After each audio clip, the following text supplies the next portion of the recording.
Coming up in the Bahamas tonight, there's more talk about the resignations of two F&M MPs. Find out what the F&M chairman has to say about all the speculation. 4G has come to the Bahamas. Prime Minister Ingraham launches the network overnight. And police vow to go after men who harbor young girls. All those stories and more coming up in the Bahamas tonight.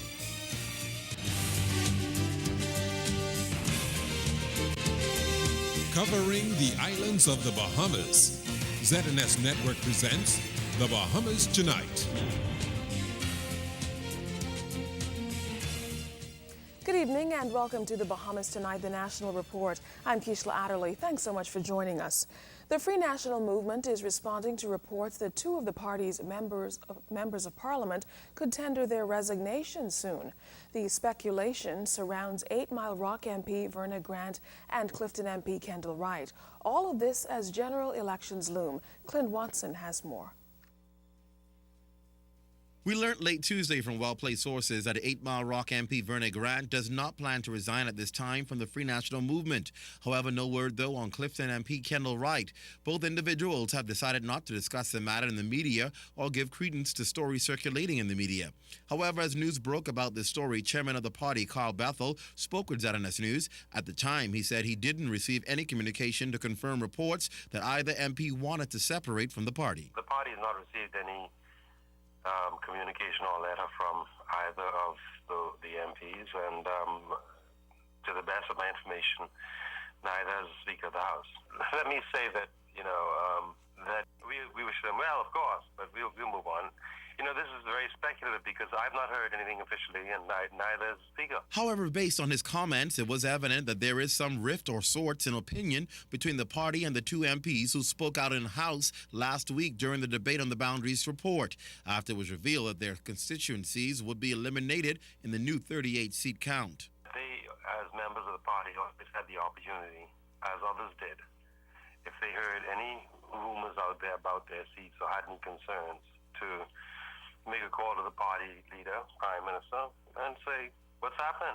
So I find it strange that neither of them avail themselves of that very simple right that a party member has. And then when the cuts came, and all really, it was just some renaming of seats, slight boundary shifts, then they took it in a harsh way. But that is their right, and we respect their right to make their own political decisions. In getting into the House of Assembly, they got in on an F&M ticket, and but if that's their decision, that's fine. The party will respect their decision and move on. Nonetheless, Bethel says should things end up this way, he doubts it will negatively impact the governing party. No, we don't. We've been through this before in the Free National Movement, and we don't feel that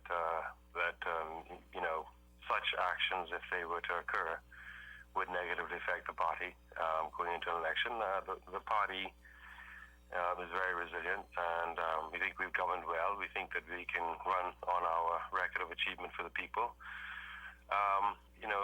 Political parties are what they are.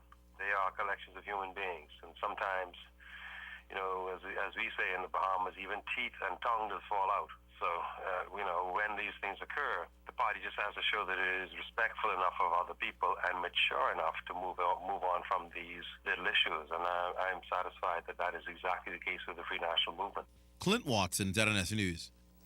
Since 2009, officials at the Utilities Regulation and Competition Authority, IRCA, have been mandated to regulate the national communications sector.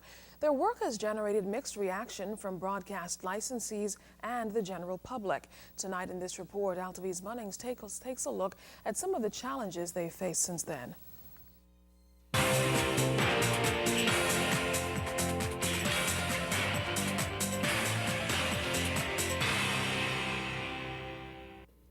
Do you really understand the role of the Utilities Regulation and Competition Authority, better known as IRCA?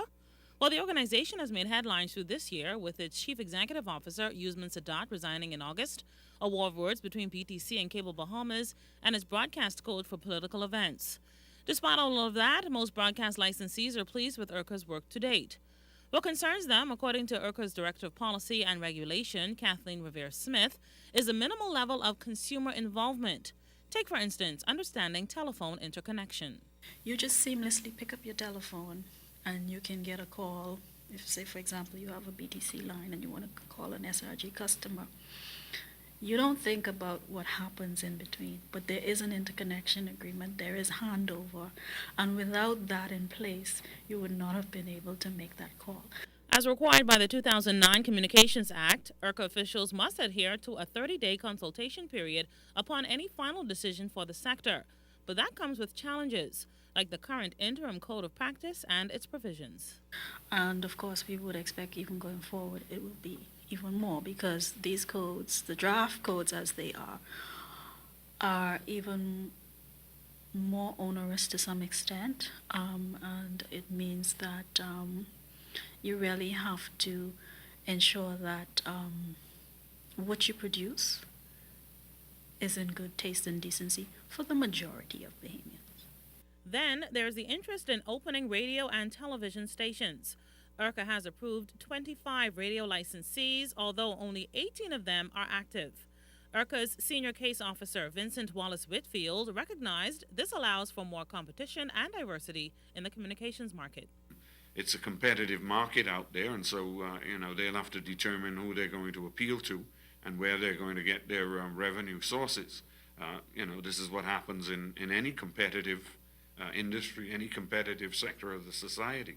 People are going into some of the niche areas as well, which is important, and to some extent, until it happened, some persons really didn't even realize that, you know what, there are options out there, and there are Bahamians who like certain genres that you may not have thought of previously. Altovise Munnings, ZNS News. Residents can engage in discussions on IRCA's proposed Code of Practice of Conduct Services and Audiovisual Media Services during a town meeting set for tomorrow evening. The draft rules will regulate time dedicated to program advertising and distinguish advertising from programming content. The proposed rules will also regulate how broadcasters can air political advertising and cover political events. IRCA's Director of Policy and Regulation, Kathleen Revere-Smith. It goes to some basic premises as to taste and decency. How do we protect children?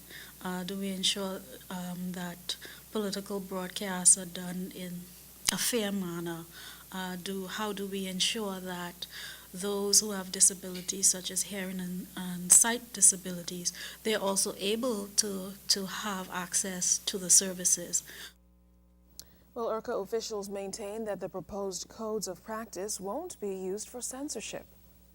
If you have an adult channel, it has to be advertised that it's adult and there's mature content and this is not suitable for children. So the right framework has to be in place to ensure that it's done in the proper way. Now, residents have until December 30th to submit their responses on the proposed draft to IRCA. The final document should be published by February of 2012. Now, tomorrow's town meeting will be held at the College of the Bahamas Harry Seymour Library starting at 6:30. Internet buffs would be happy to know that 4G is here. With the click of a switch, the Bahamas Telecommunications Company unveiled the new state-of-the-art telecommunications system last evening, along with its new flagship retail store at the Mall at Marathon. Altovise Munnings reports. Thank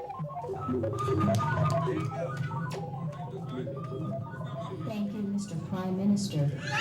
It only took the handprint of Prime Minister Hubert Ingraham to start 4G technology in the Bahamas.